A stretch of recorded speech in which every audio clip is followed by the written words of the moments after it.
Introduction. Can you hear me okay? Yes, can hear you. Okay, welcome. Awesome. Okay, this is a very long introduction, very illustrious, of course. I'd love to go through it, but I'm happy to give you the mic and do it. No, enough of the introduction. Okay, thank you. Let's dive in. I know you're running a little behind schedule, so I'll try to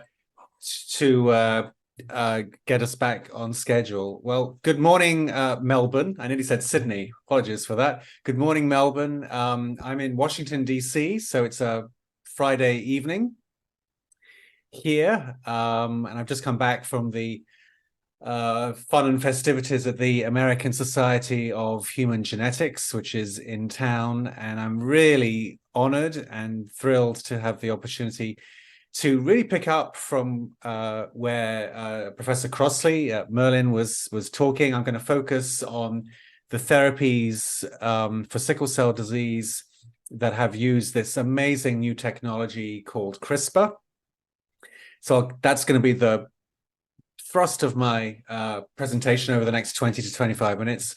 First of all, I really want to thank Agnes and all the organizers for the invitation. I first met Agnes over Zoom, of course, a couple of months ago. I immediately rushed out to buy her book, which I will find incredibly valuable, as I will her next book, the second edition, for the book that I'm currently working on, which I will, if there's time, I'll tell you a little bit about at the end of my talk. So let's be nice if the slides advance. Here we go. There we go. So let me begin just with a little bit of perspective, a little bit of background. 2023 is the 70th anniversary of one of the most important discoveries in human history, not just in the history of science. And that, of course, was the double helix. This model was built by Francis Crick and Jim Watson in February 1953 in Cambridge. And for much of the time since then, we've really been focusing on making progress in reading the sequence, as Professor Crossley spelled out, the A's, C's, T's, and G's, the chemical letters that make up the rungs of the double helix. A fun story, which some of you may know, but many of you perhaps don't, is that before Crick and Watson published their amazing historic paper in Nature in April 1953, Francis Crick, the senior member of the pair, wrote a short letter, well, not so short actually, an 8-page letter to his son Michael, who was at a British boarding school. Michael was about 12 years old. And he said, my dear Michael, Jim and I have made a most important discovery. Our structure is very beautiful. DNA can be thought of roughly as a very long chain with flat bits sticking out.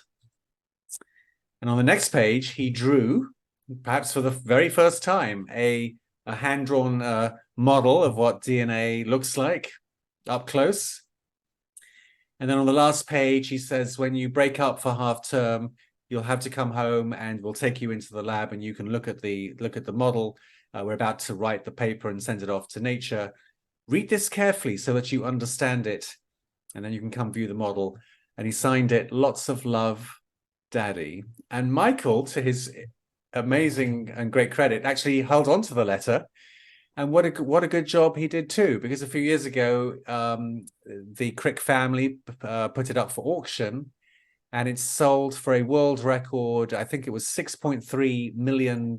So half of the proceeds of that went to the Salk Institute in San Diego, where Francis Crick spent the last decade or so of his life. And we now know that Crick and Watson didn't do anything really experimental. They were relying almost exclusively on experimental data from a female scientist working in London at the time.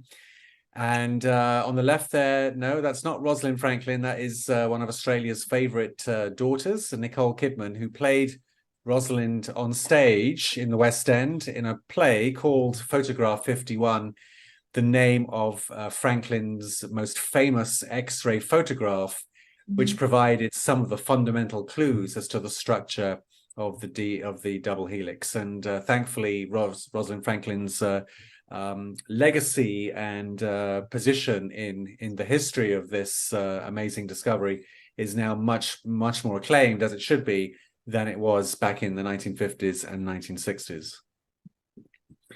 And the British Royal Mint has even coined a commemorative coin in honor of Rosalind Franklin DNA.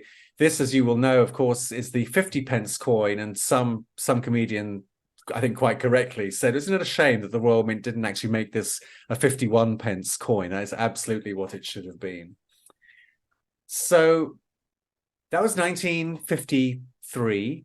And as I mentioned, the progress we've made in understanding the sequence of the human genome, mapping disease genes. Of course, the sickle cell gene was really the first gene that we knew about. It was only 4 years after the double helix that the mutation was first characterized. And ever since we've called sickle cell disease the first molecular disease. And that's why it is so poignant and so kind of a double-edged sword. It's a moment to celebrate, but also a moment to reflect on how long it has taken to come to the stage where we may actually have a significant and meaningful and effective therapy for the millions of patients who have this disease, or certainly for those who might be able to afford it. We'll get to that in a moment.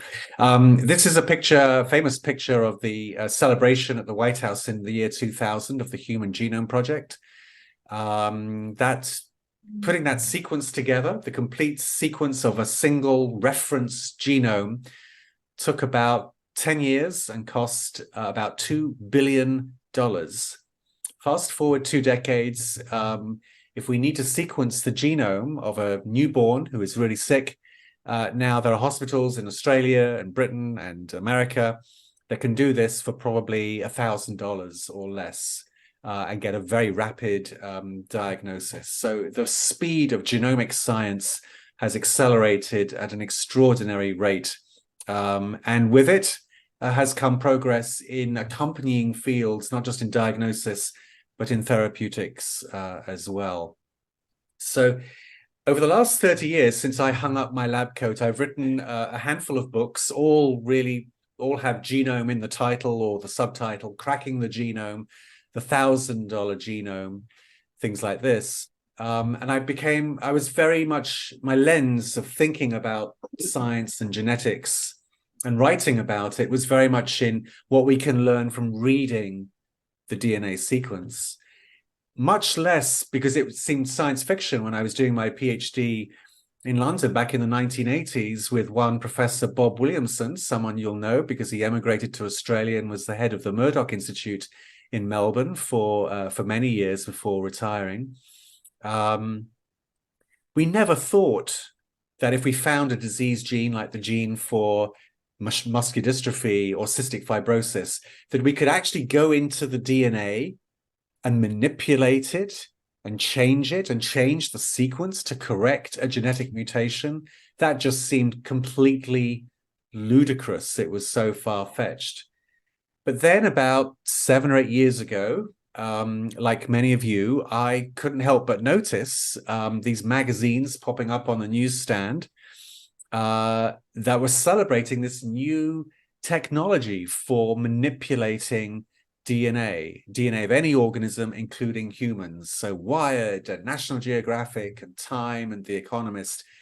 And you didn't need to be a genius to figure that for a subject, particularly a subject in genetics that was crossing all of these sorts of domains, that this had to be something, this doesn't happen every day or every year. This had to be something pretty darn special.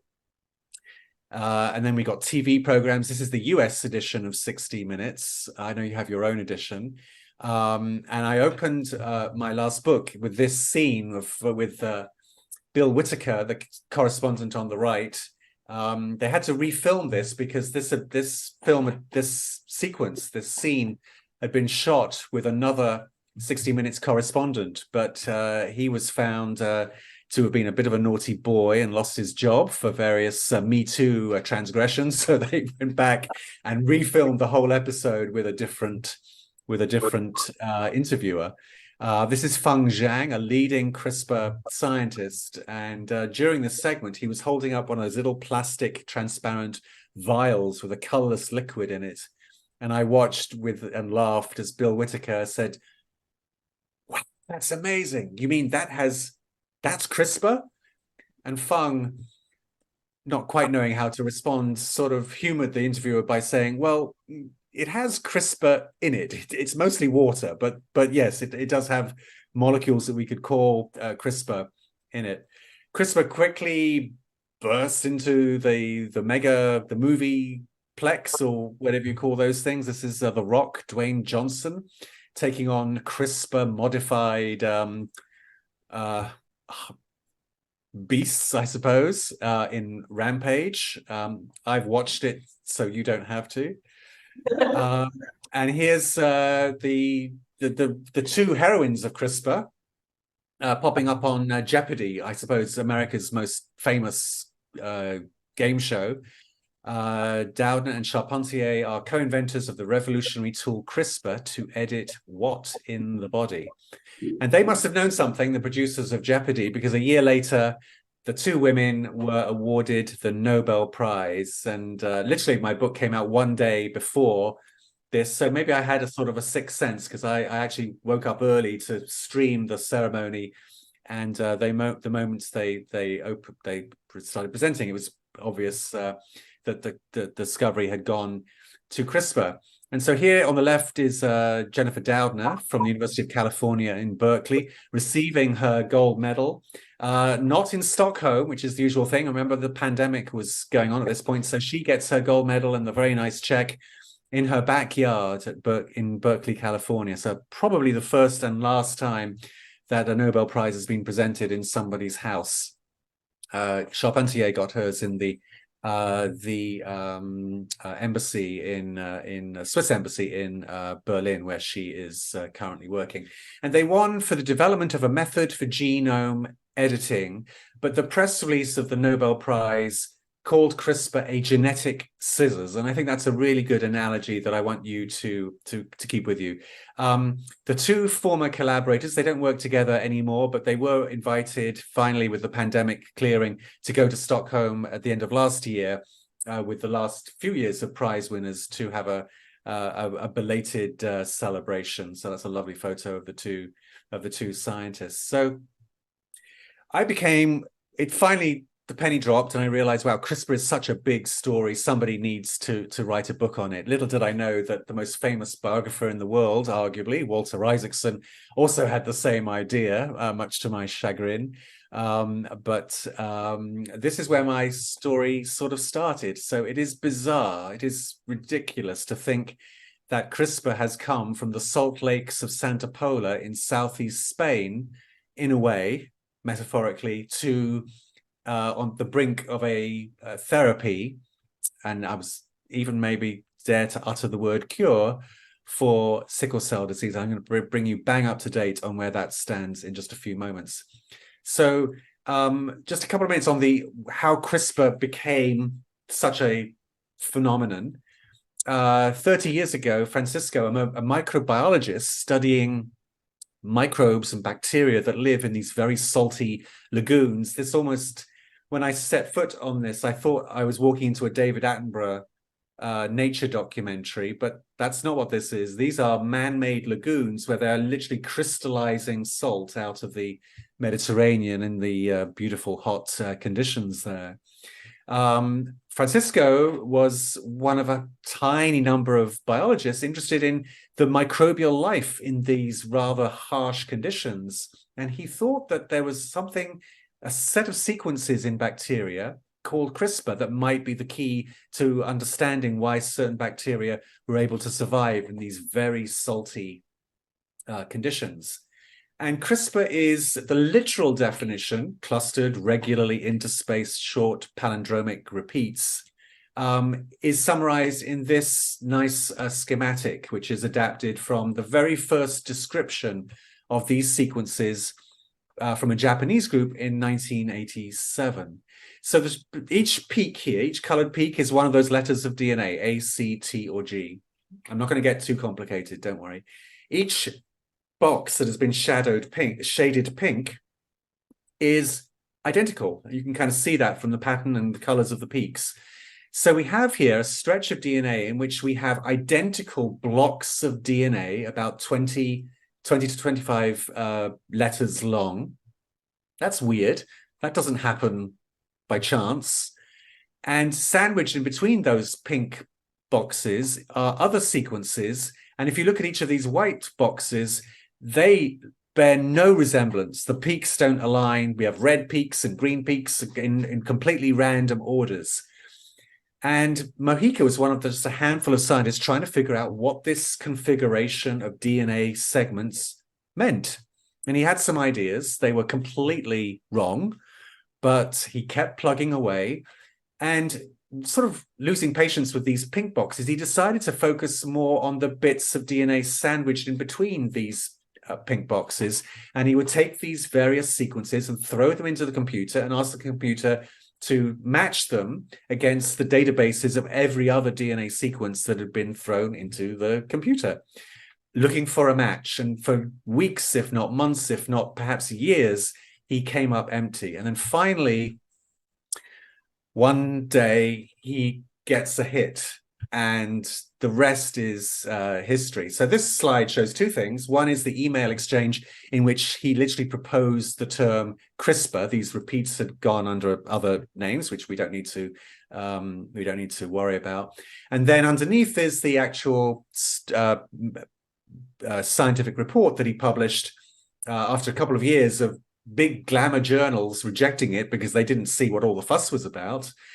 And finally, he said, intervening sequences resemble derived from foreign genetic elements. What those foreign genetic elements was viruses.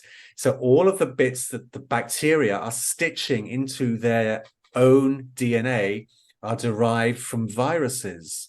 Well, why would bacteria bother to do that? It turns out that this is a bacterial immune system. So without finding a way to defend themselves, we wouldn't have life on this planet. We wouldn't have bacteria. So they've evolved a couple of different systems. Ironically, the first system that we learned about in high school or undergrad back when I was a student, those enzymes, so-called restriction enzymes, gave rise to the recombinant DNA revolution. They gave rise to the biotechnology industry because these were the enzymes that allowed us to cut and paste DNA and grow the genes that encode certain proteins like insulin and other proteins in big vats of bacteria. So I naively went through most of my life thinking, well, that's bacterial immunity explained. But no, it turns out, thanks to funding agencies that fund basic research, God bless them, that we've learned about an amazing new immune system and all of the biotechnology and therapeutic applications that have come out of that. So here's a schematic of the CRISPR array shown in the middle of the slide here. And what happens when bacteria are attacked by a new viral threat, they start expressing copies of these DNA signatures into RNA copies. We're all familiar now with RNA because of RNA vaccines that I'm sure all of you took over the last few years. And these RNAs, short RNA sequences, derived, remember, from a virus that the bacteria saw long ago, are the genetic signals, the GPS signals in the genetic scissors. The scissors is one of these colored circles or ovals here. This is an enzyme called a nuclease because it cuts DNA. So if you combine one of these RNA signatures with one of these enzymes, you get a genetic scissors that can cleave the double helix and destroy the virus. And so for all the way through the 2000s, scientists began better understanding and publishing papers, kind of really beginning to lay out the elements and all of these RNAs and all of the elements that go towards driving this building this immune system. In 2012, the teams of Doudna and Charpentier culminated a one-year collaboration with this. This is the headline of the study that they published in Science, one of the most prestigious journals in the world. And this is the paper that won Doudna and Charpentier the Nobel Prize, although most of the experimental work was done by a brilliant Czech postdoc in Jennifer's lab, Martin Jinek, who now works in Zurich in Switzerland. And so here's the green blob. This is the nuclease, and shaded in orange is the guide that we're using to target a piece of DNA. And what Doudna and Charpentier showed is that you can target any DNA sequence. It doesn't have to be from a virus. It could be any sequence in principle in any organism, including humans. And we've now got a way that we can go in, single out that sequence, unzip the DNA, and cut the DNA. And once you cut it, now a lot of opportunities open up. You can either add a piece of DNA to be stitched in as those ends get repaired to effect a particular edit that you want. Or maybe you just want to have the scissors sort of rather bluntly cut both ends of the DNA to maybe snip out one or two of the bases so that when it's repaired, you're kind of destroying that sequence because you're removing an odd number of bases. And that's a very important strategy. It sounds kind of crude, but that's what's working so well in some of these sickle cell applications that we're going to talk about. And okay, that's all very well, cartoons and PowerPoint slides, but this, I don't know, I hope this comes through, but this is a video of CRISPR in action. This, let's start from the beginning. This gold blob is the enzyme, the Cas9, one of those nucleases. It's sitting on a DNA strand that it's primed to target. And after it's thought about it, it's got all of the sequences lined up, boom, you can literally there in this beautiful video from a Japanese team published a few years ago, see it snipping the DNA. So that's amazing. So great, you can do that in a test tube, but if we're trying to cure or trying to treat somebody with a genetic disease, we've got to get this bacterial machinery into a human nucleus with literally 1 million times more DNA than a little bacteria has or a virus has. So that it wasn't a foregone conclusion that the CRISPR system that Doudna and Charpentier had developed was going to work. And so the size of the problem is shown here. This is a team from the University of Leicester who, in their infinite wisdom, decided to print out a copy of the human genome. And if you were to do that, double-sided, very tiny font, single-spaced, this is what the human genome would look like. And each kind of colored volume there you see corresponds to one of the human chromosomes. So imagine telling a graduate student or an intern or somebody, there's one typo in the human genome and you've got to find it. Good luck. Well, that's what CRISPR does, and it does it brilliantly. So in the wake of that 2012 publication in Science and many papers that came out in the year or two after that, it was no surprise that the founders, that the Doudna, Charpentier, Feng Zhang, the guy from 60 Minutes that I showed you, George Church, many other big name scientists and less well-known scientists all decided this is a new wave of biotechnology. CRISPR is there were other gene editing systems already developed, some had been commercialized, but they were very difficult to use. And the beauty of CRISPR is that every lab in Melbourne, every lab in Australia, every lab around the world pretty much is doing some sort of CRISPR experiments because it doesn't require a whole lot of money. It doesn't require any fancy machinery. You can order the reagents that you need online.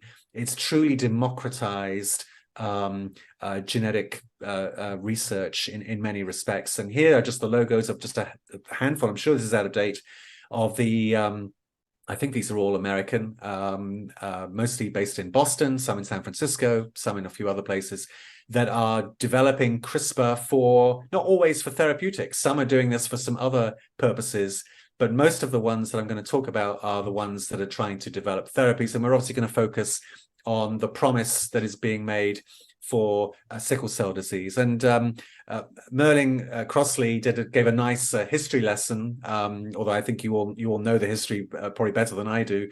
And it is poignant that we first described this, at least in the medical literature, back over a century ago. And it's tempting to kind of wonder why it's taken everybody so long. But let's not dwell on that too much.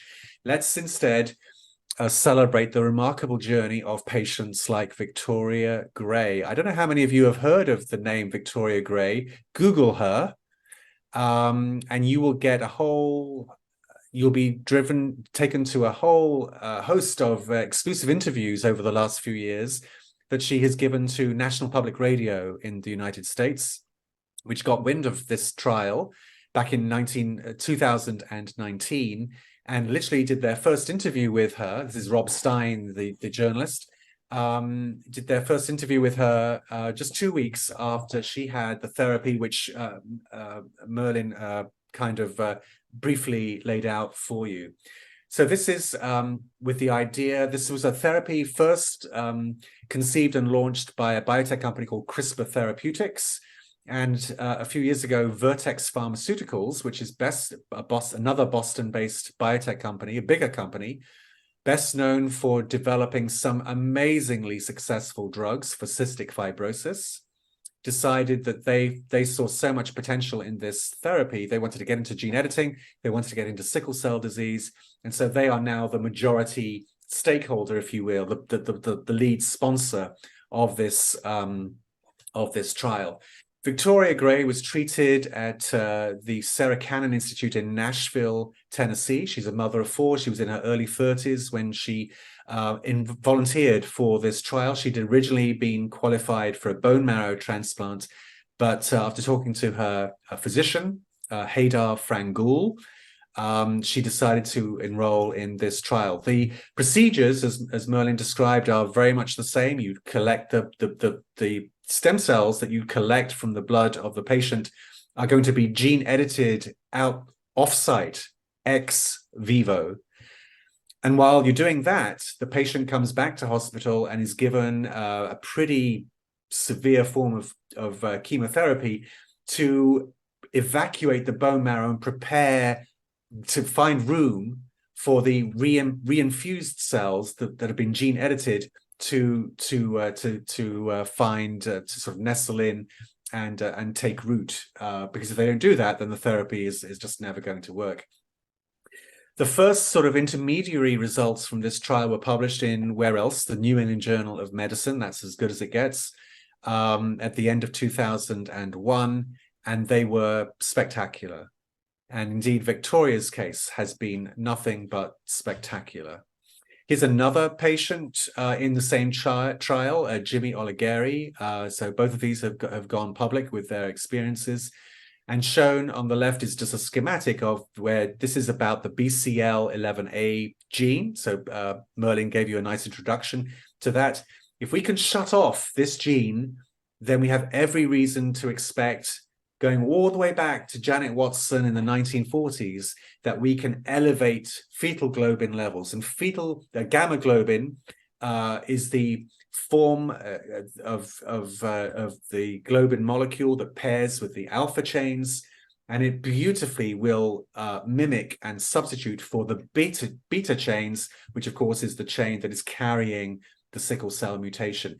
There are hopes to eventually find ways to just directly tease out the sickle cell mutation and replace it with the correct letter in that spot, but we're not there yet. I'm not going to spend too much time on that, because this system, there's been so much empirical evidence over decades that if we could just get the fetal form of hemoglobin back on, that is just going to work beautifully. There are experiments of nature that tell us that this can work.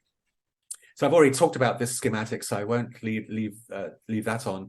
This is a much more impressive slide. So this is from the deck that Vertex has submitted to the FDA, the Food and Drug Administration, And they presented at an FDA advisory committee meeting, which I watched from start to finish earlier this week, which is probably the last hurdle that Vertex will have to clear before they win approval. And the approval date for the decision date for their exa-cel therapy here in America is December the 8th. So we will know for sure by then or before then, possibly, whether exa-cel has been approved. Everything is pointing to it being approved because look at these results. The black diamonds are vaso-occlusive events, crises, pain crises. And each row is one of the patients. The top row is Victoria Gray. And you can see that every patient enrolled in this trial had multiple pain crises in the run-up to the trial, as indeed do most sickle cell patients. So nothing terribly unusual there.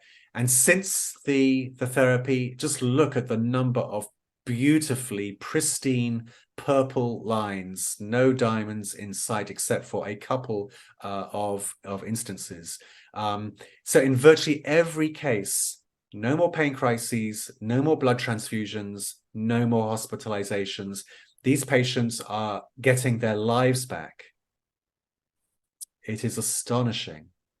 There have been one or two cases, and you can look into the literature to learn more about these. One of them, I forget which one, had a parvovirus infection, which is a known, can be a very serious infection in sickle cell patients. And even though it led to some pain crises, it cleared up much, the infection cleared up much quicker, the investigators think, than it would otherwise have done. The trial is continuing, but the results on the first 30 patients have been tremendous. Now, the FDA hearing that I watched just a few days ago was not about should we approve this therapy. I think the results on that are pretty much that they should. It was really to look at one specific technical matter, which is the genetic scissors being used in this trial, has it been shown to be sufficiently specific that it is only targeting that one site on the human genome that we want it to target? In other words, is there any evidence for any off-target effects? And if there is, should we be worried about that? Looking at the results on the screen in front of you, it's tempting to say no, because the results speak for themselves. But it turns out there is one potential off-target effect that happens to be on the same chromosome as the gene that we're targeting. And this led to some discussion in the committee meeting, such that I think, and I'm not an FDA regulatory expert, then it's possible that a couple of suggestions that came out during this discussion, maybe when the therapy is approved, perhaps doctors will be advised to do a genetic screening of patients before they are considered eligible for this therapy, to see whether they contain the rare variant that potentially creates this off-target effect. We'd rather that they didn't. So that's one thing that might happen. But the other might be that the sponsor, Vertex, may be asked to do more molecular follow-up. They've already said they are guaranteed to follow up all of these patients for the next 15 years.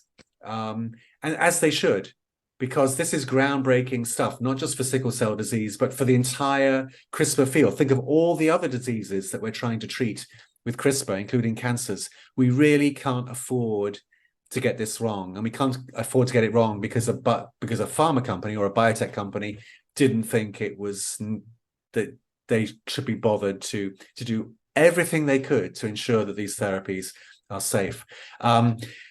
This is the slide. I just popped this in 30 minutes ago. This is from the Bluebird trial, which is going on in parallel. So Merlin mentioned a little bit about this. This is not CRISPR, but it's a form of gene therapy, but it also involves that ex vivo treatment. And again, the results, when you can correct the sickle cell mutation, going out not quite as far, but going out sort of 2 to 3 years. Again, these are severe VOCs shown on the left. And again, they pretty much all cleared up. So that's further proof of exciting news.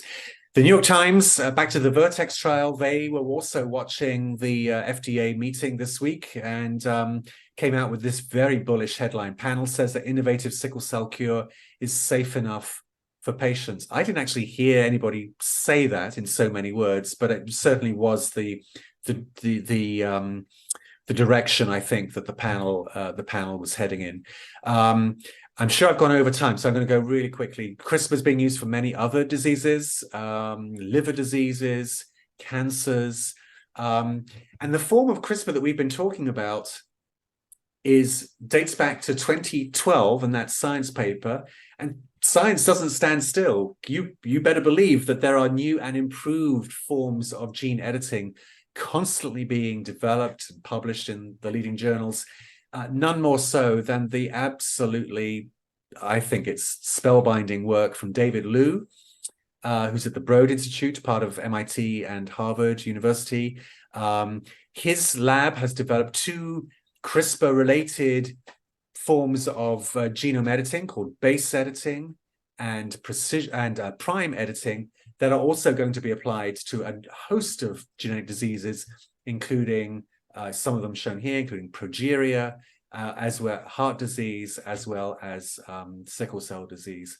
And base editing has made the headlines in the UK last year because it was used to develop a CAR T therapy for this patient who was very, very ill indeed from an incurable T-cell leukemia, and right now is back home and in remission, thanks to the brilliant work of Wasim Kasim at University College London, and this new era of precision genome editing. So there are about 200 patients now that are in trials as of earlier this year, who've been CRISPRed, you might say, for various sickle cell is in several of them, T-cell diseases, heart disease, type 1 diabetes, and this number is going to grow up very quickly. So that's all well and good, but what is this therapy going to cost? And we could have a whole panel, a whole discussion about this. It's a theme that's been raised in many editorials, including one of the leading genome editors in the world, Fyodor Urnov, who works with Jennifer Doudna in an op-ed that was published in the New York Times earlier this year. And there's reason to be concerned because there seems to be no price limit on what companies want to charge in America, these sort of bespoke designer therapies. $3.5 million appears to be the current Guinness World Record, and I'm sure it won't last that long. And the companies will justify it because there's all kinds of rebates and insurance and programs for those who are unable to afford this. Not that virtually anybody could afford it. So we'll have to see where the exocell therapy comes in. The figure I've heard quoted is $2 million. We'll have to see. So this is not going to be a cure, this ex vivo approach. As Merlin said, it's going to require sophisticated hospitals to be able to monitor patients and do the chemo and all that sort of stuff, as well as the transfecting the cells.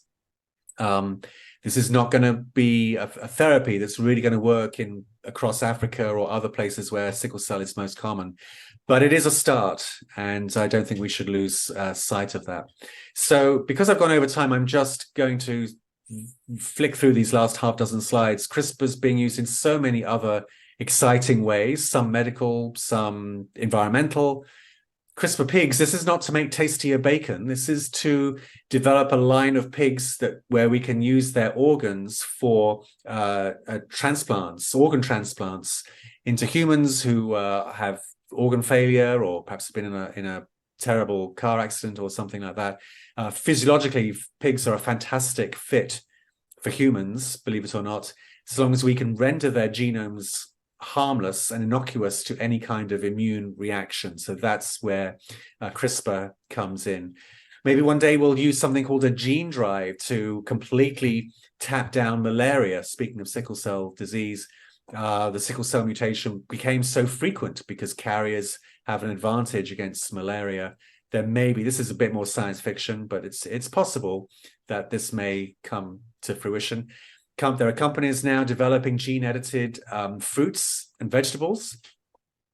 And perhaps one day we'll have not Jurassic Park, but Pleistocene Park. We'll have herds of woolly mammoths back from the dead, not for tourist voyeuristic purposes, but to keep the permafrost packed down in Siberia to stop all that methane from leaching out into the atmosphere and making the climate change that we think we're worried about a distant memory. So I'm going to end with Victoria Gray again. So in March of this year, she took her first ever overseas flight to speak at a gene editing conference in London. You can watch it on YouTube. She spoke for 10 minutes. She was very emotional, as you would expect. I'm not sure she's done a whole lot of public speaking from in a home or in a church in Alabama. And it was beautiful and it was heart-rending, and she deservedly got a standing ovation. And that's the hope we have for so many other sickle cell patients. So I want to thank you all for watching, and Agnes again for this lovely invitation. My book, Editing Humanity, came out 3 years ago. It's the whole story of the CRISPR revolution and includes a few pages on the progress that's being made in sickle cell disease. And where that book ends, this really led me to reach for the thought of, where is the sickle cell book? I'm desperate to have a book at my fingertips that will just tell me the whole story, the history, and the indignities and everything else that this community has gone through. And I couldn't find it. So that's the book I'm now trying to write, with due to be published by Harvard University Press, probably not for another couple of years, but that's what I'm working on now. So let me stop sharing my screen, and very happy to take any questions that you may have. Thank you.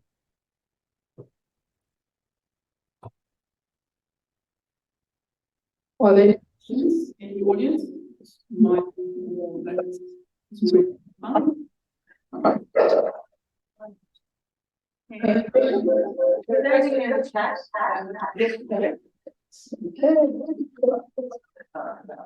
all right.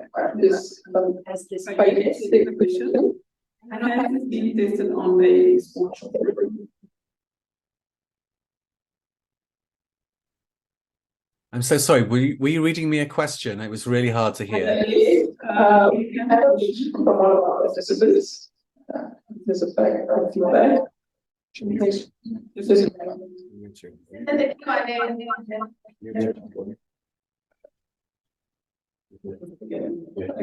me? Is that better? I can sort of hear. If you read if there's a question, please read it really slowly, and hopefully that'll come through. So the question in the chat from one of our online participants.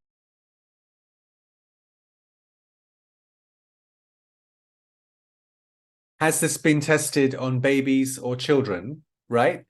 The answer is no. The current trial, I think, goes down to it has now been extended to adolescents. I think the youngest child who has been treated in the exa-cel trial, I'm not certain, but I believe is 12 or 13. So that would be about the cutoff. The results in adolescents have been every bit as good as in adults.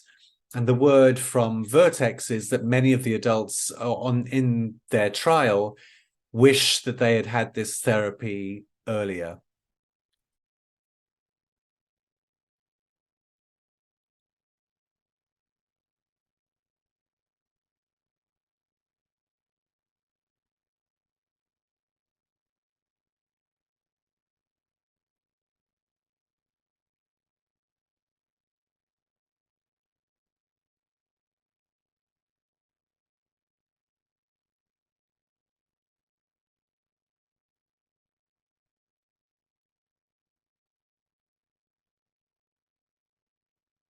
You're muted if you're talking to me. Me at all? Okay. So you didn't hear. Okay, apologies. I thought you had heard me. What I was going to say was thank you for that awesome presentation. we really appreciate your participation and all of those wonderful learnings and insights. My pleasure. Well, it's late here, but thank you very much for having me, and good luck with the rest of the conference. And if the book ever sees the light of day, I'd love to see you in person. Okay, we definitely Okay. hope to. Good night, and see you next time. This is a very important topic for our family, so thank you so much.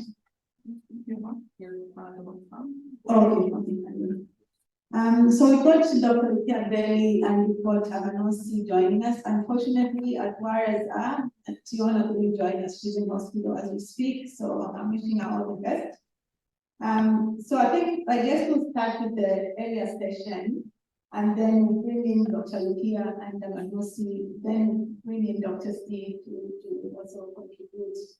Our focus is really on the Australian scene, and we are lucky to have Dr. David Hughes and Dr. Anthony Greenway, who are 7 and 8 members of our family. I guess the first question we want to know, we'll start with the oncology. In Australia, it could be very similar to other parts of the world as well.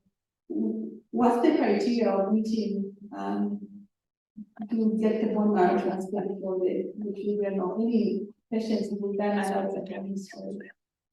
Yes, I guess, so there is some international consensus in terms of patients that we would strongly recommend consideration of bone marrow transplant. I think that's particularly in the setting of neurovascular disease, so problems such as stroke for patients with sickle cell. We know that continuing transfusion therapy may not prevent from having another event. So that's a very strong indication. I think in Australia, we're very fortunate to have a medical system where we do have access to excellent medical care for patients having bone marrow transplant. And so when we're in a situation where we have what we would say is a very good match for a transplant, certainly that is a conversation we are starting to have earlier and earlier with our families in terms of considering that.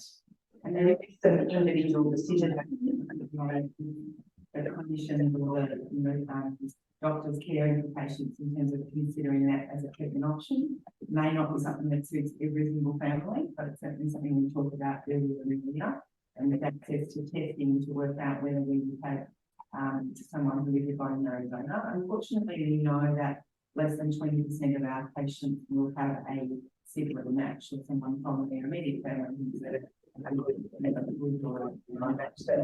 the risks of that procedure may be acceptable. So there's a decision making sort of process in terms of meeting our bone marrow transplant physicians and then making some individual decisions for patients and families.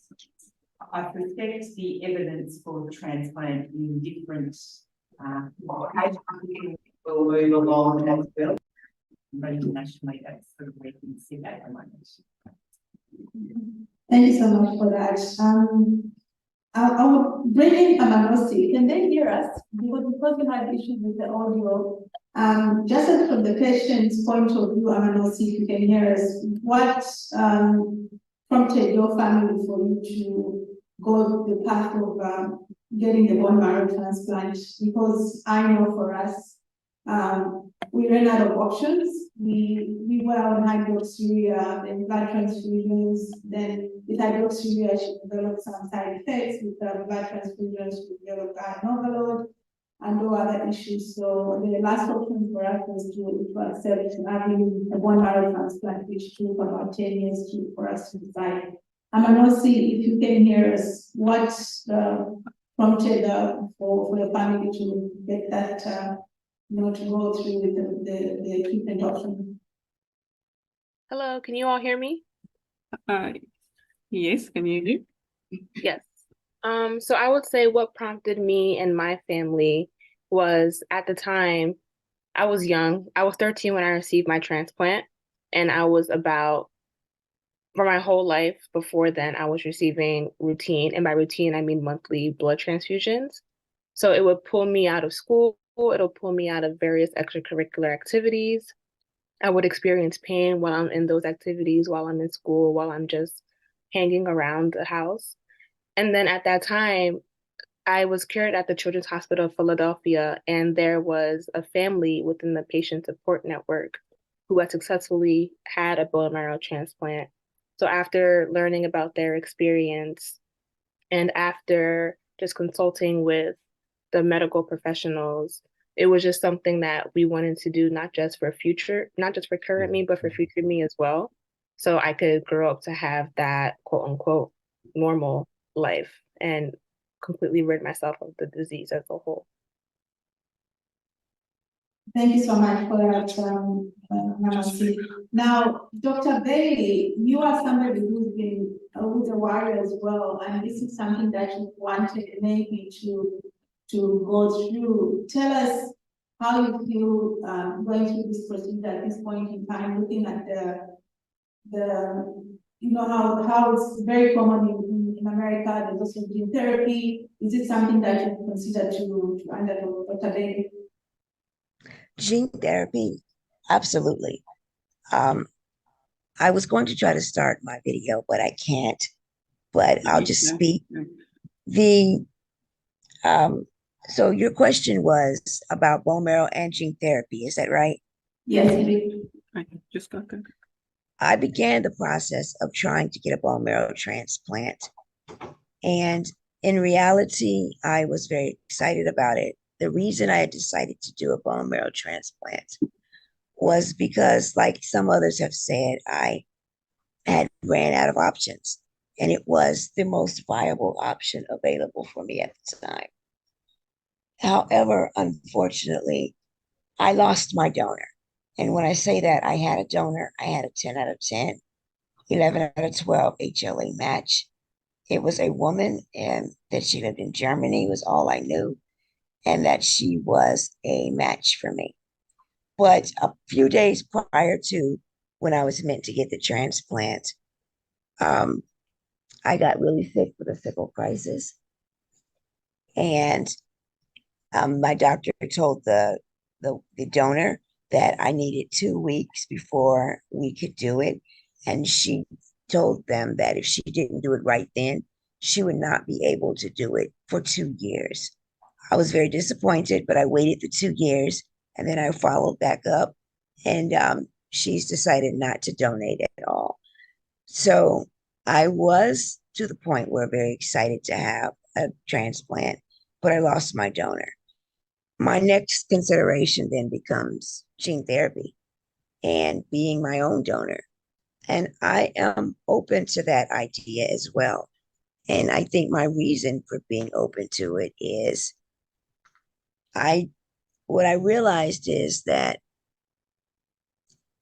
there's only 2 possibilities. Either I'm going to live or I'm going to die. And I realized that I'm going to do that anyway. And so I might as well do it while trying to get a transplant, while trying to see if I myself can gain access to this cure. So I'm very, very willing to do it. I have been doing research and I am looking into it more and more.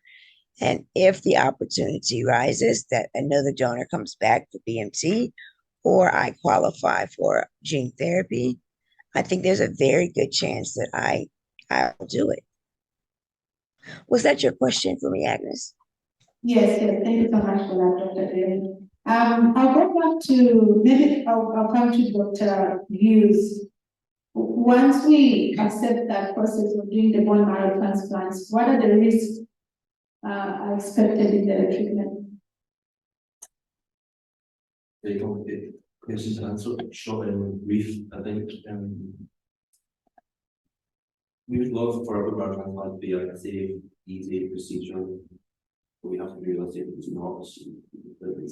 While we can say that in excess of 80% of patients survive and are cured from it, there's always transplant physicians that constantly think about what if this person is one of those 10%.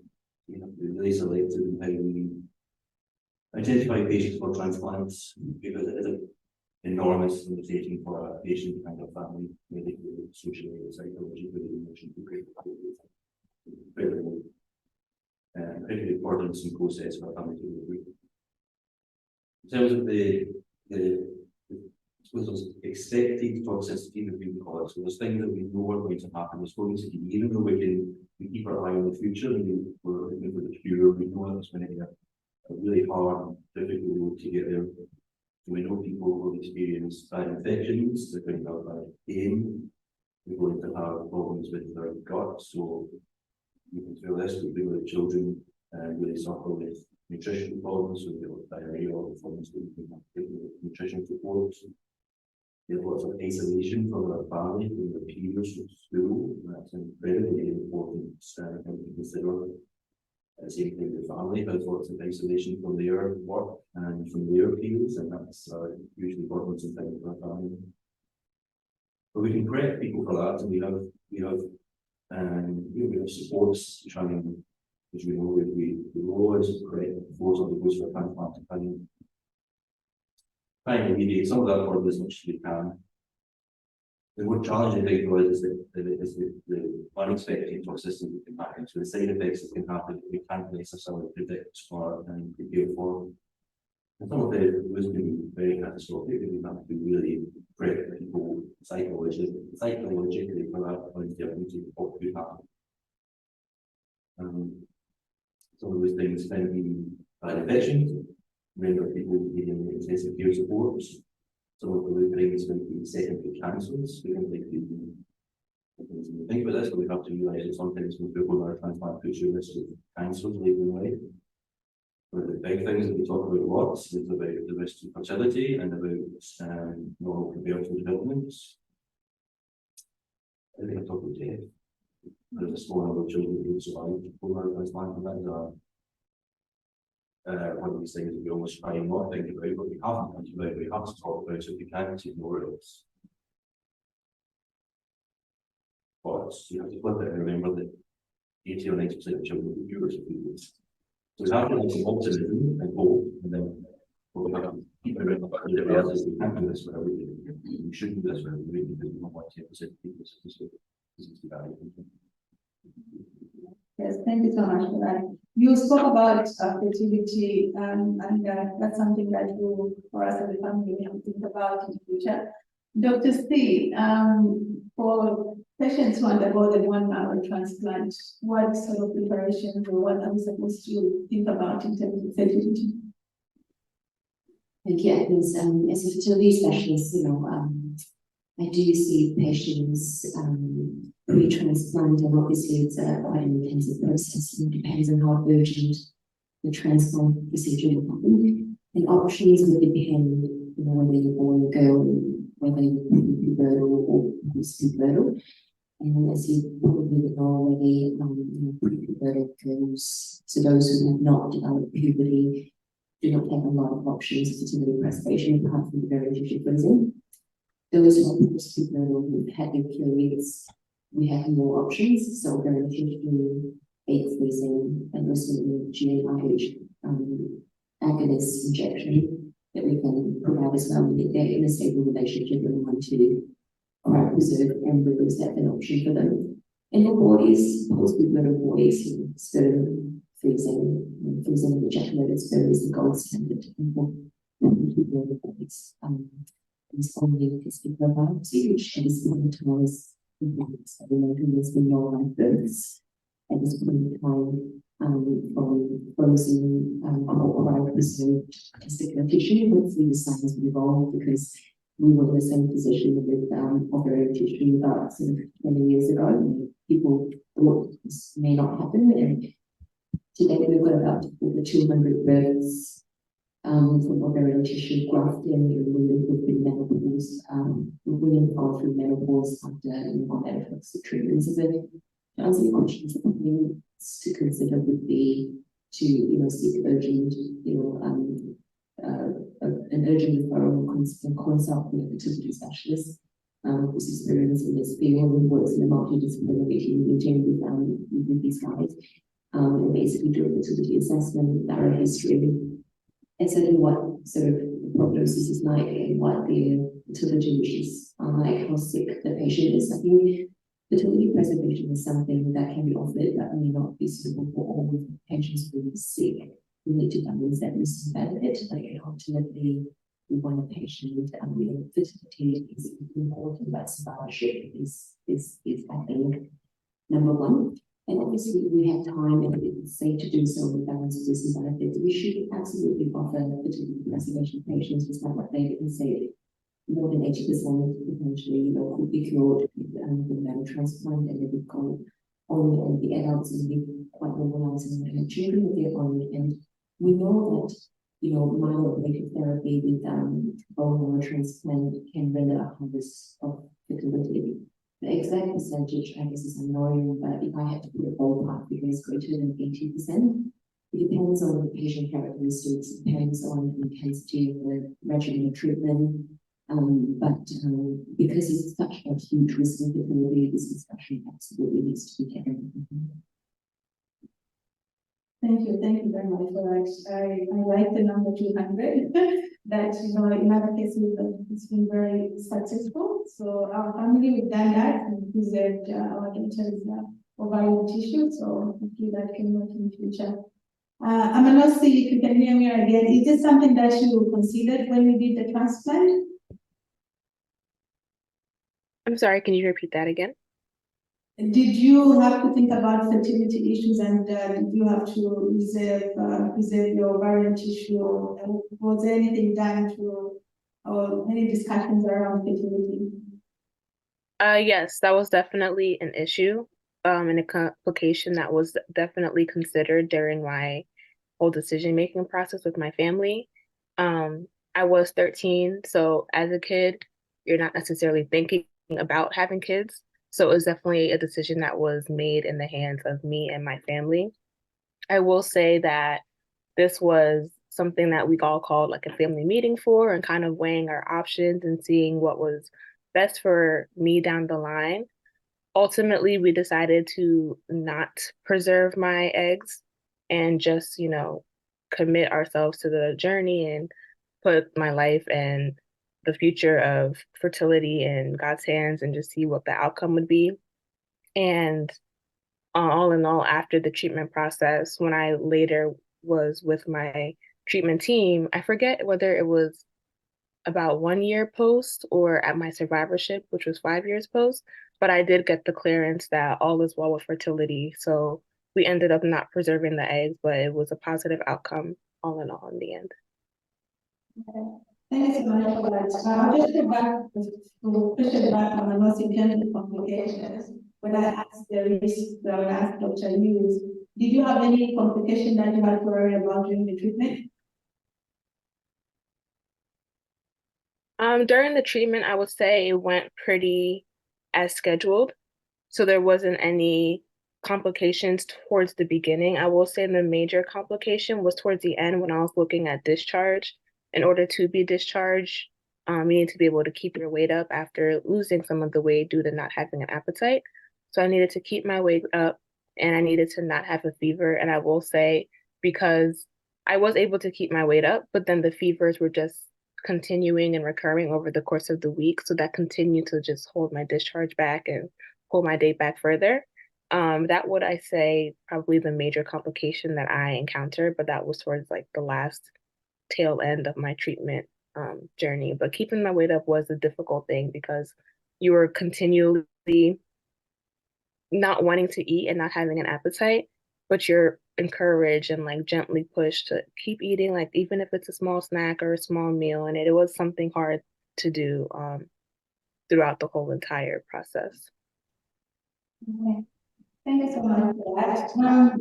I'll ask this question to Dr. Greenway before we come to Dr. Hughes. So we spoke about the sibling donor here in Australia, which is I think the most common. I know other parts of the world like India are doing a lot of half matches transplant. Is that something that we've considered or considering in Australia, Dr. Greenway? And what are the criteria again? How do you decide?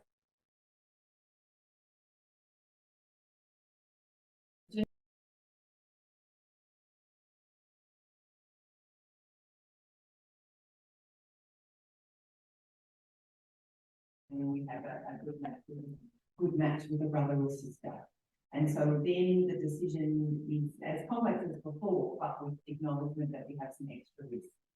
So while a haploid transplant is certainly possible, and Dave might go into this in more detail, we are then weighing up the risks and benefits versus what we know is other care for sickle cell. So we know that we have hydroxyurea, we have significant improvements in transfusion medicine and the use of red cell exchange, so that some of those issues you mentioned, agonists like iron overload, may not be such an issue moving forward, given we're an important country such as Australia. So I think it's important to know what our options are for transplant, but there will be a different risk assessment depending on the patient and the complications that they may well have or related to their sickle cell disease.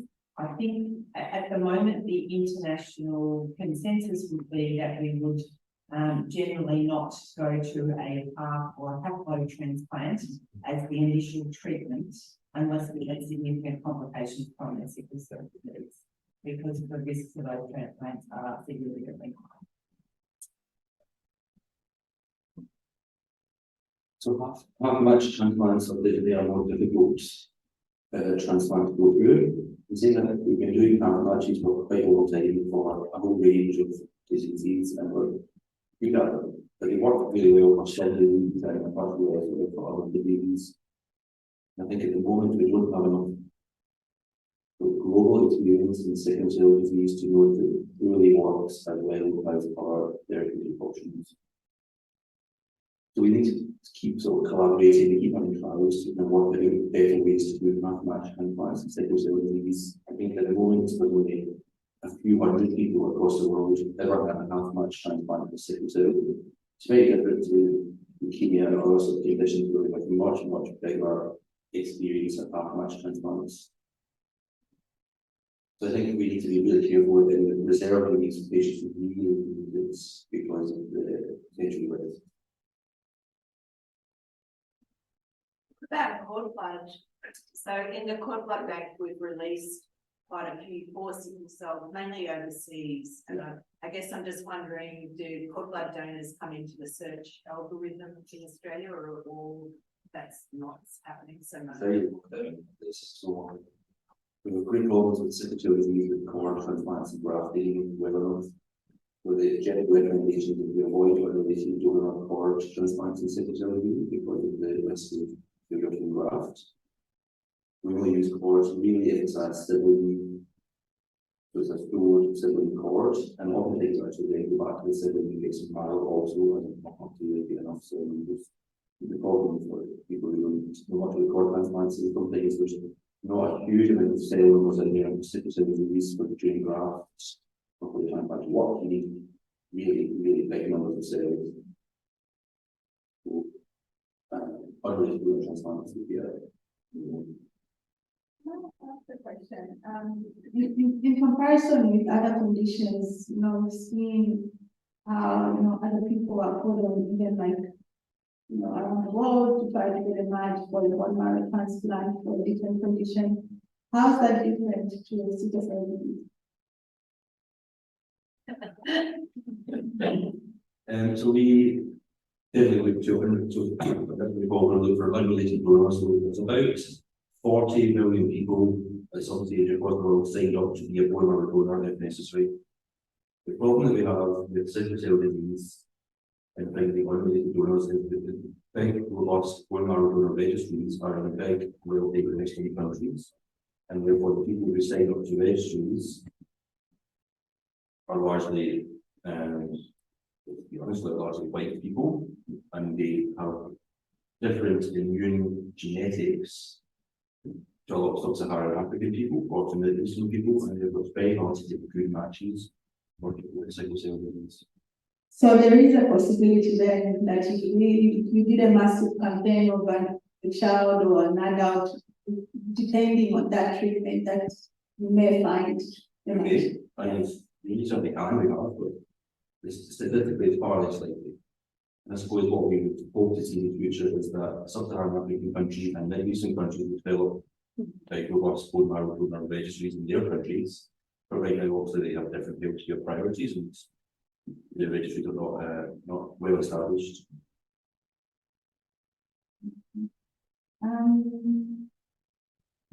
I guess going back to I'll go back to Manosli and Dr. Bailey joining us. So, Agnes, I would just like to point out that Dr. Bailey had to leave us. She's in the hospital, and just mindful that we just have a few minutes to break off for lunch. okay. I'm just winding off Manosli. How do you like after the transplant and what does it compare to before the transplant? I heard how long after my transplant. I didn't hear what came before. Can you please repeat the question? How did your life health-wise compare to before the transplant and after you got the transplant? Oh, I would say it was completely different. My life before the transplant, I was still that person who wanted to appear as though I was like my peers. I didn't want to ever count myself out of anything or disqualify myself. I wanted to always try my best. And I'll say that's still pretty persistent. But before then, like I said, I was having the routine blood transfusions and I was in the hospital every month regularly for, I believe it was 7, 8 years. After the transplant, about 6 months after I was cleared, I was able to start going back to school. So then I was in 8th grade. So I finished school, I finished high school, finished college. I'm not pursuing my doctorate degree. For the past 8 years, I have annual 5K walks in my neighborhood to raise awareness and to raise money for treatment options for those patients at Children's Hospital of Philadelphia. So ever since, I'm very grateful for the journey that I've had, and I kind of use my story and my testimony to bring awareness to the treatment of bone marrow transplant and tell anybody that I can speak about it. So yeah, I'm really appreciative for everything that has occurred in my life, and I just kind of share my story whenever I can. Thank you so much for that, Manosli. That'll be our testimony as well. Paolo is right there now. She just blossomed 5 years after the transplant. I'm wearing the same size clothes. I think she's wearing my jeans. Almost taller than me. So yeah, we thank science for that. Just 2 more questions I have before we go. I'll direct this to Dr. C again.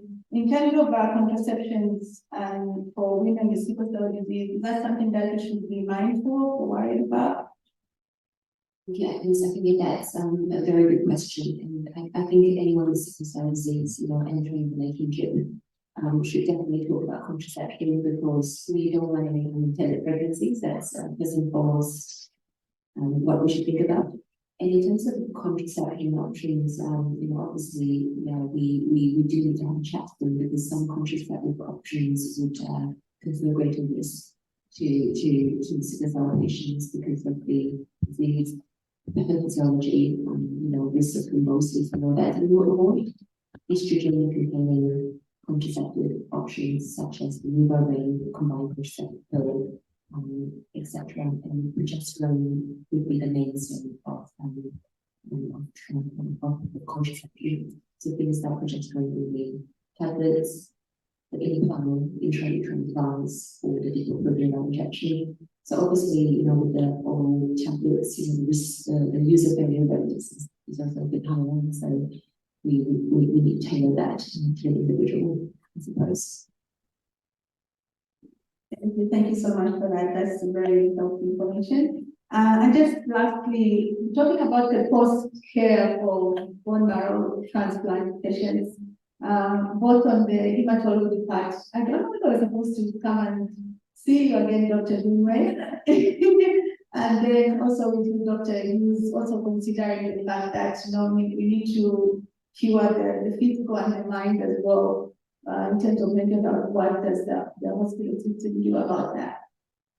Okay, I think it's important and growing international evidence now that we have increasing numbers of patients who have successfully had bone marrow transplant that combined haematology and oncology follow-up is really important. And that's to basically monitor for some of the longer term complications of the transplant, but also to be mindful of some of the issues related to sickle cell disease that were present from before the transplant. And so there is a group from the US working closely in terms of some guidelines that we need to follow in terms of looking at patients post-transplant. they're going to be published early next year. Is my understanding. So yeah, once you had a bone marrow transplant, you are under the care of a bone marrow transplant physician for the rest of your life. We will never ever let you go because we actually enter what we call a long-term follow-up program. So and I suppose two different aspects of that. One is we are screening for complications from the transplant. So we know this said sometimes if a small amount doing the cancers later in life because of the treatment we received. Some people see can have problems with the heart function later in life. Some people can have problems with the hormone function later in life. At least we're doing a lot of screening to try and detect the problem before they become a problem, so we can see some changes to improve things. And as especially as teenagers, we do a lot of work with preventive things. We do a lot of advice about reducing not smoking, limiting alcohol, a lot of preventive health events, especially as people who are adolescents and young adults. Education is a massive thing that we focus on, so we screen children to see if there's any educational or academic impact with suffer as a consequence of biological ability or the transplant, that we can use a formal testing on that and put in recommendations to school and educational establishments so that we can help children maximum educational and academic performance. And then psychologically, I think there is probably a regular impact psychologically on both the child who goes through the transplant but the entire family. But we probably wouldn't always appreciate as much as we should. And that's probably something definitely that never wants to do with children to be working on. So we have a very robust psycho-oncology service. We're really trying to work at really how to support families better psychologically during and post transplant. I don't know if I'm a parallel, I can see person have any things like that. Do you think we should have a better psychological support for you post transplant? But I think probably we realised that we neglect that. We think it's a success and we were doing. Yeah, but take part in the study. We got the invitation and Mapalo. I was about to take part. I think we do. There's just that mental toll, and then I think that PTSD afterwards. Just thinking that maybe. There are times that she's always questioning. So right now, she bites her nail and she's like, I'm feeling a lot of things. She's asking Dr. when I see him. And then I told her today that we've got an appointment, but I got a reminder. She's like, sorry, I'm busy, I can't make it that day. So Mapalo, we need to go through the post treatment hospitals checkups.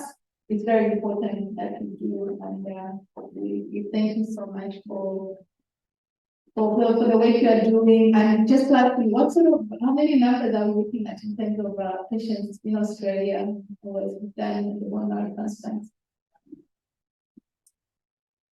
I don't have a good number for Australia, I'm afraid, because it's still it's something that we've been talking about and working out. We want to get a better national framework for transplantation for sickle cell disease, but we haven't got there yet. In our institution, we have probably one patient per year on average with sickle cell disease for transplants. I think that will probably start increasing because of the numbers increasing in the second and our confidence in our competency to increase increasing. So,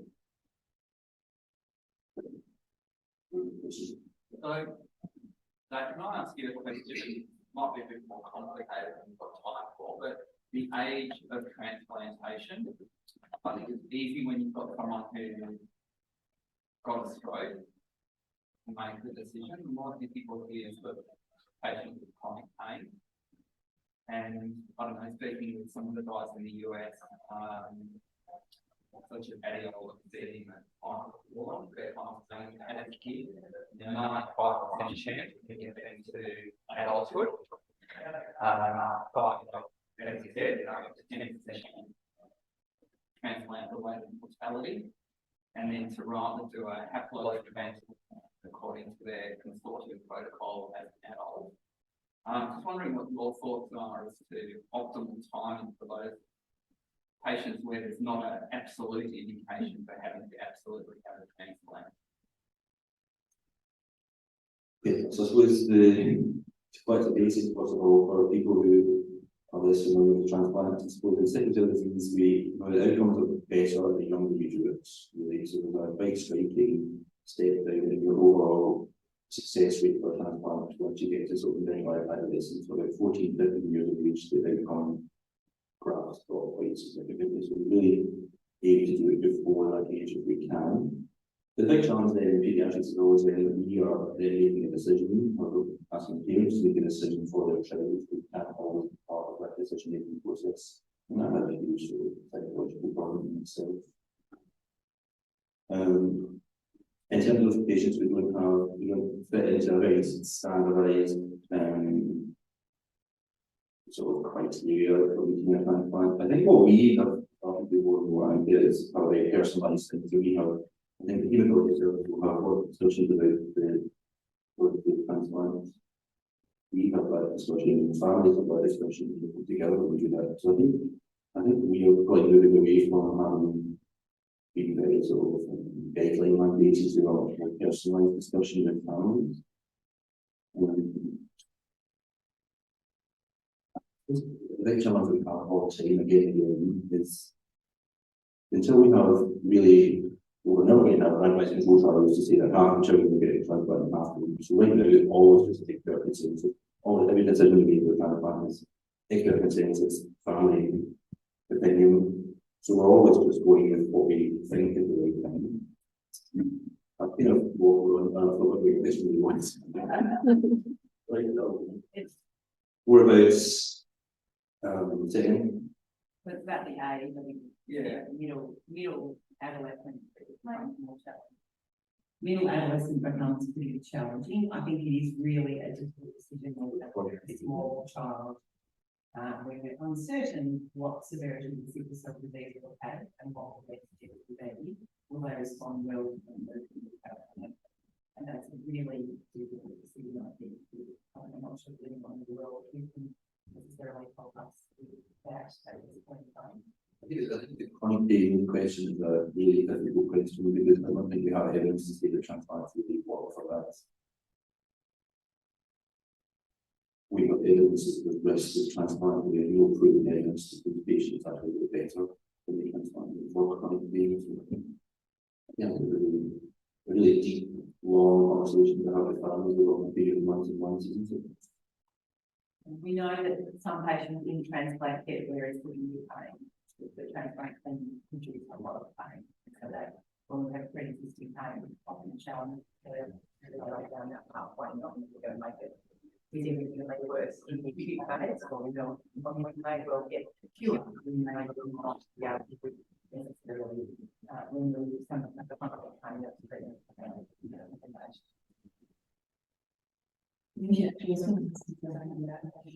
What even experiences or symptoms are medically concerned related to the transplant that are directly related to support. So that I find that is what I can expect. It's a cure, which means they will never have problems ever again related to the sickle in the first place. And so I think it's going to often cause persistent. I think it's an individual thing based on which organs were most severely affected by the sickle before they had the transplant. I think that's going to really guide where it's moved and it's a long-term follow-up. Things like community support, blood banking issues, and obviously an issue moving forward as well. So I think that will be really good to get the international consensus about what long-term follow-up looks like. And I think the answer for our families is that you're going to have an oncologist for life, but you're also going to have a haematologist. And I think that will be the same for patients having bone marrow transplant, chemotherapy, or even cellular therapies coming through. I think if we don't want families to feel as though we're going to have a transplant and walk away, and that's going to be the end. That's not the reality. That they're all going to need a fertility specialist, they're going to need all of those something to do one thing. I was just going to Dr. C, you spoke of girls as well. We stored the ovarian tissue. This just came to me. With boys, why did you emphasize? Because I think we rarely discuss men and boys in BMT, and most of the time we just talk about the ovarian tissue and all. last question I had in pose after this.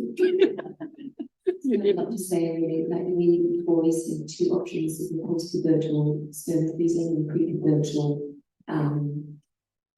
tissue biopsies. At this point in time, what we've been able to do is basically have animals born through testicular tissue preservation and humans. It's very largely an experimental space, but not that doesn't mean that we can offer it to boys. In fact, we can.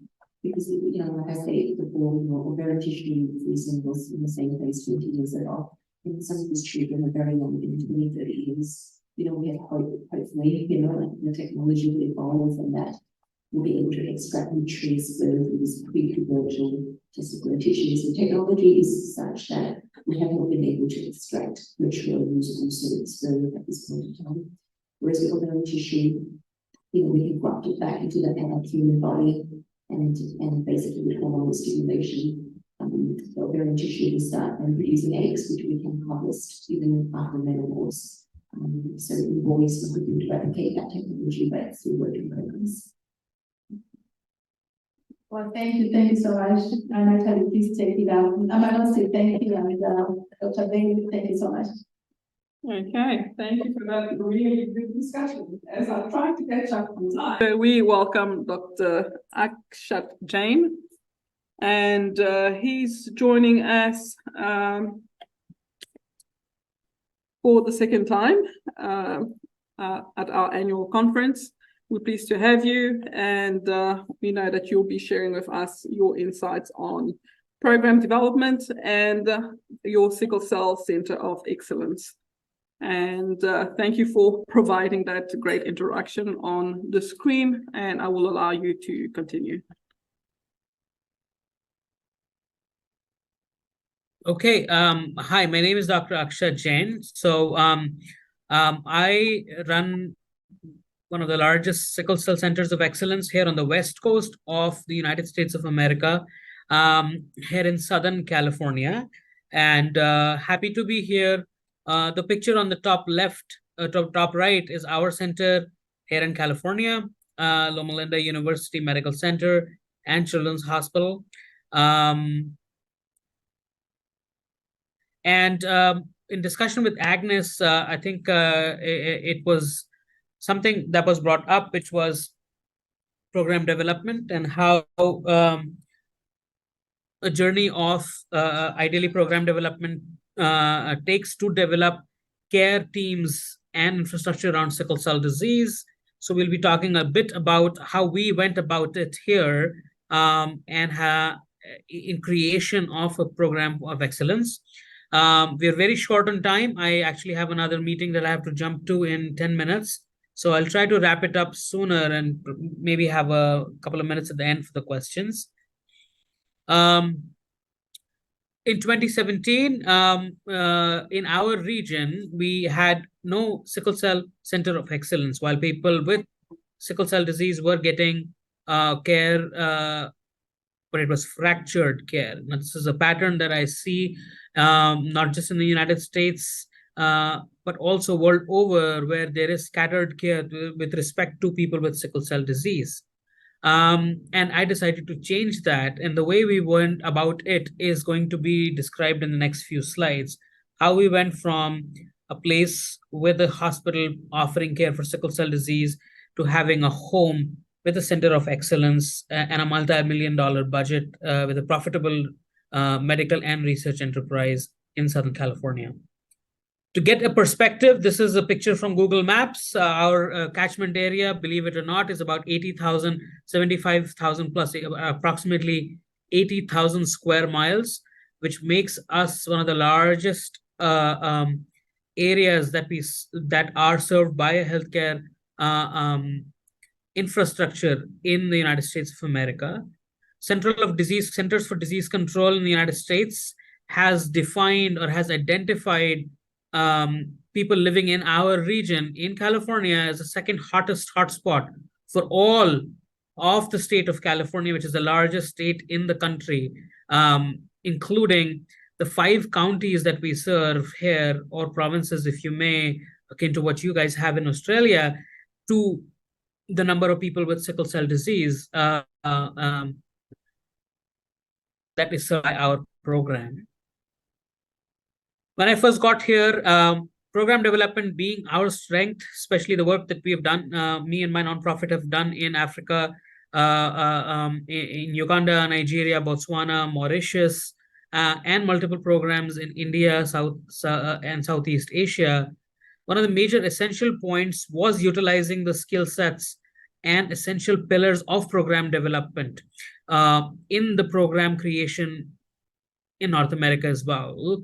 The 4 goals or essential components are listed here. Starting with clinical operations, one of the most important things that was critical was to do team building.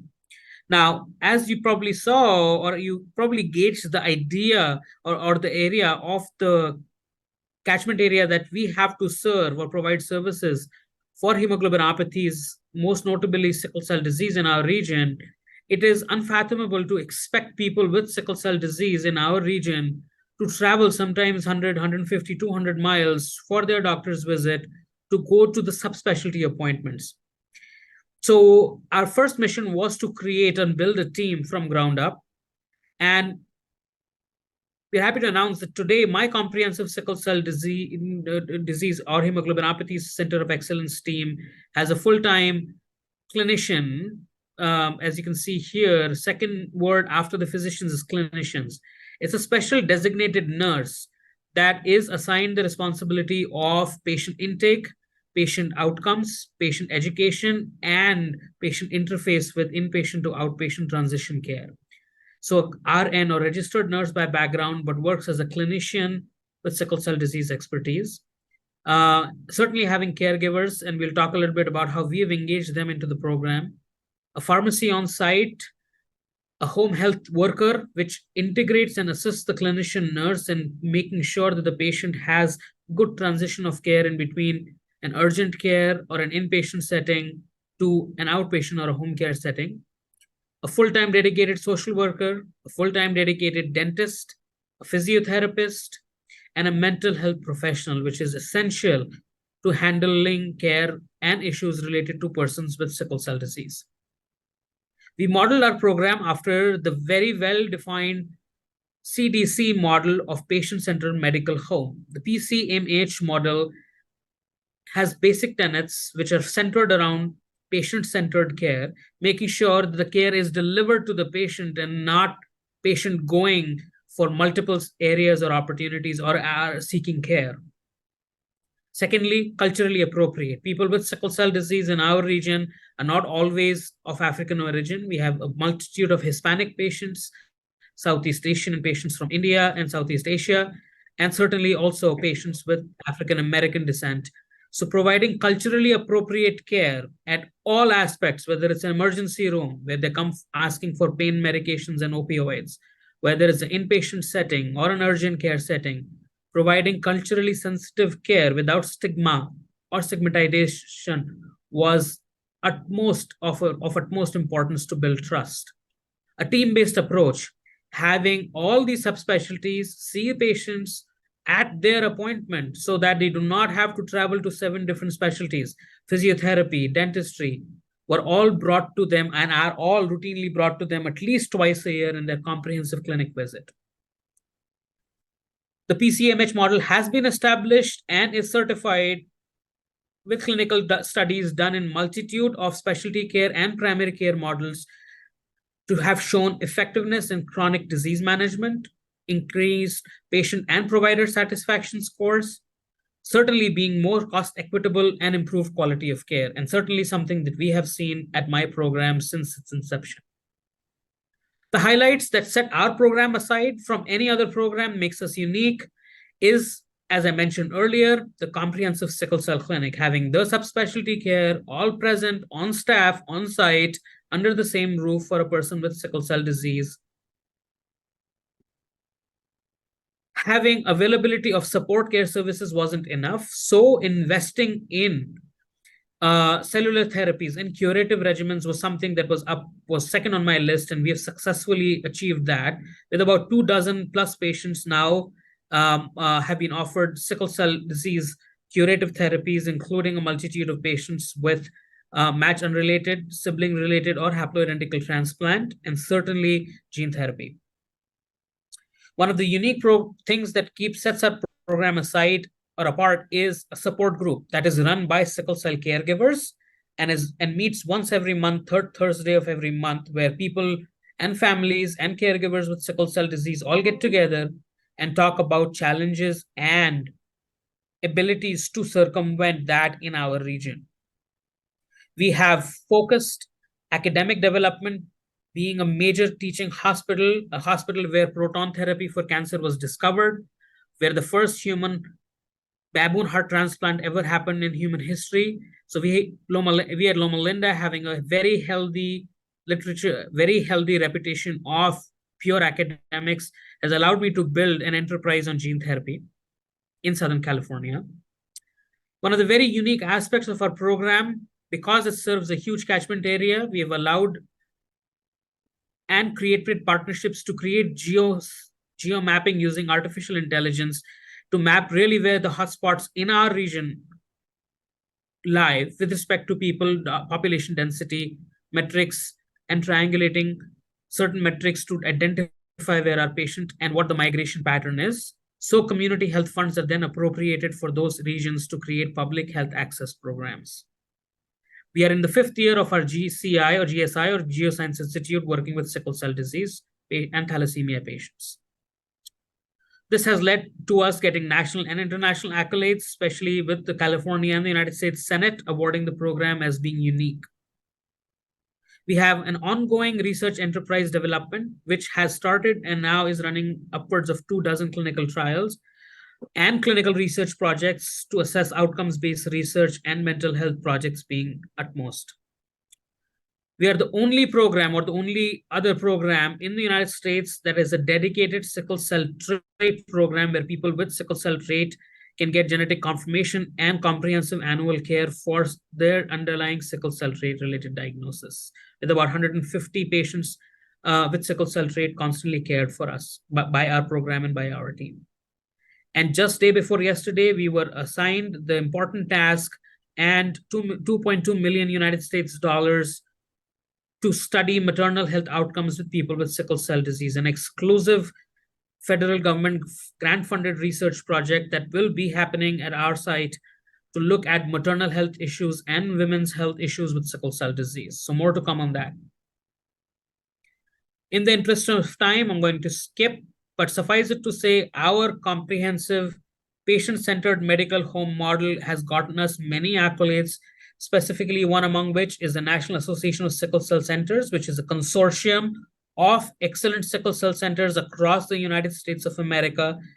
And it takes a robust criteria to be met for the center to get that designation, which is good for sickle cell patients because that allows patients to have designated standard of care for sickle cell care delivery within the North American continent.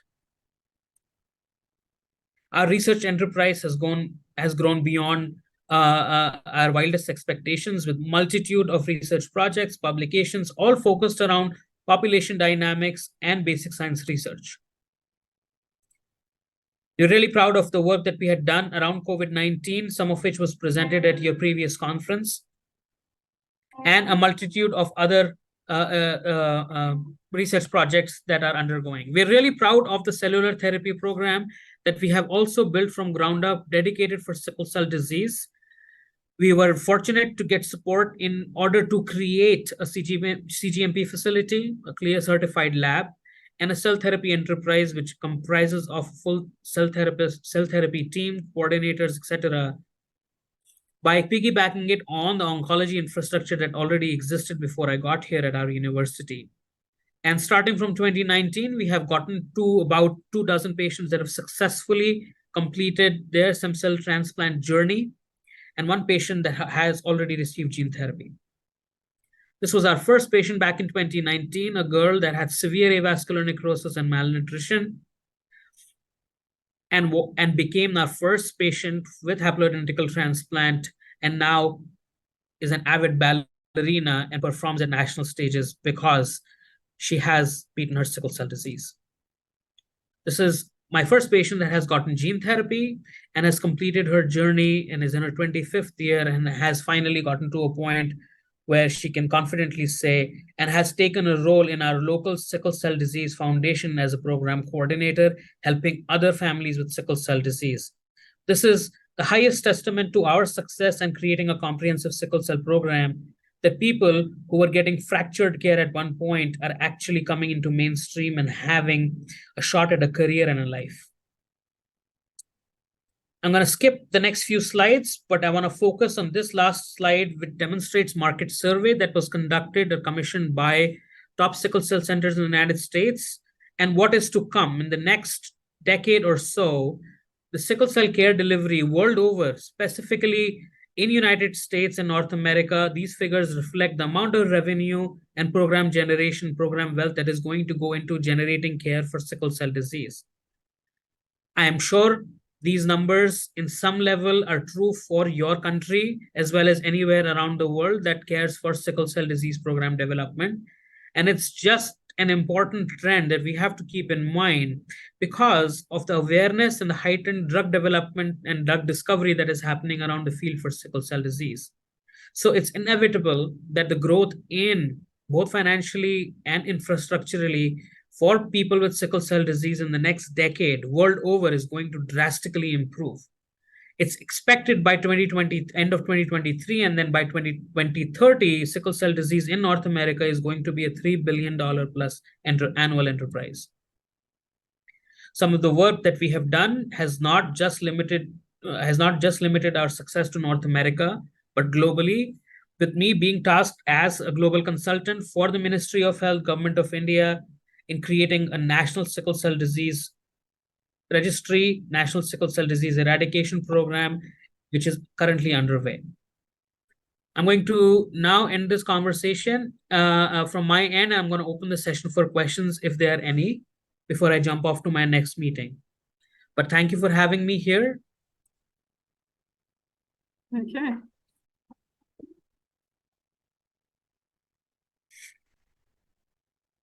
Okay, thank you for that really great presentation. Are there any questions in the room? I know I have one. And we are trying to be mindful of your time, and we do apologize that we started off late. So the one question that I do have, you mentioned that you have culturally appropriate care management practices for your diverse patient community. Can you provide some examples? How does that differ? How does it differ, for example, an African American patient from a Hispanic patient, for example, or a Southeast Indian, for example? If you're asking specific examples, I'll give you two that we are specifically proud of. We run something called as a sickle cell course for our emergency room doctors and nurses. I don't know how it is in Australia, but in the United States, especially since the COVID pandemic, there has been a rapid turnover of acute care providers in an emergency room setting or an urgent care settings. So a lot of staff turnover has led to a lot of people not understanding sickle cell disease and the cultural undertones of caring for somebody with sickle cell disease, specifically somebody suffering from chronic pain. So to avoid that stigma, take home, even if it's a new recruit or a new provider into our center, we do every 6 month in-service where we talk and share data about opioid addiction incidents in people with sickle cell disease, specifically African American patients or people with African American descent with sickle cell disease.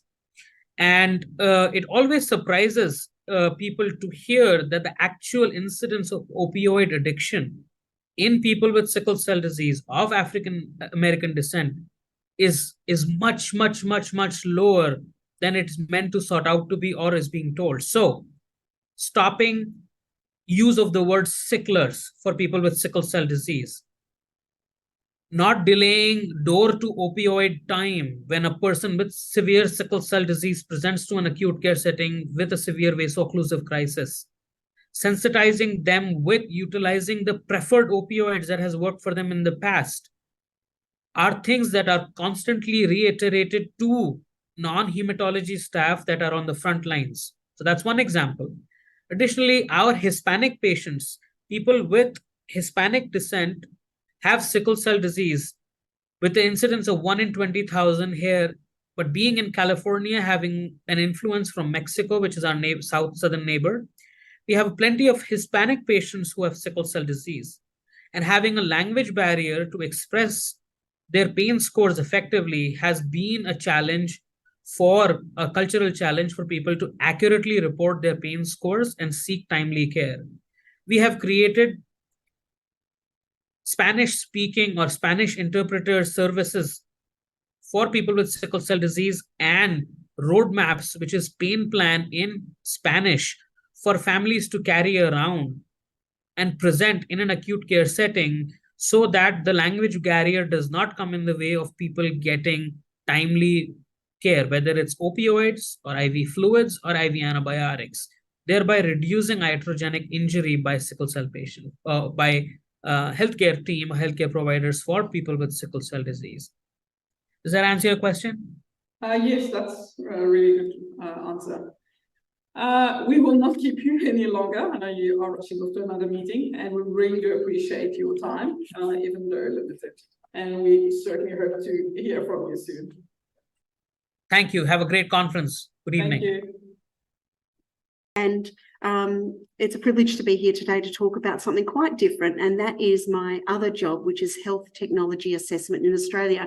And that sounds like something that's exceedingly boring and dull, but it's super important to all of us, not just those of us here who have sickle cell disease, but in everything we do in everyday life, in that we're often accessing health technology and how it is structured in Australia.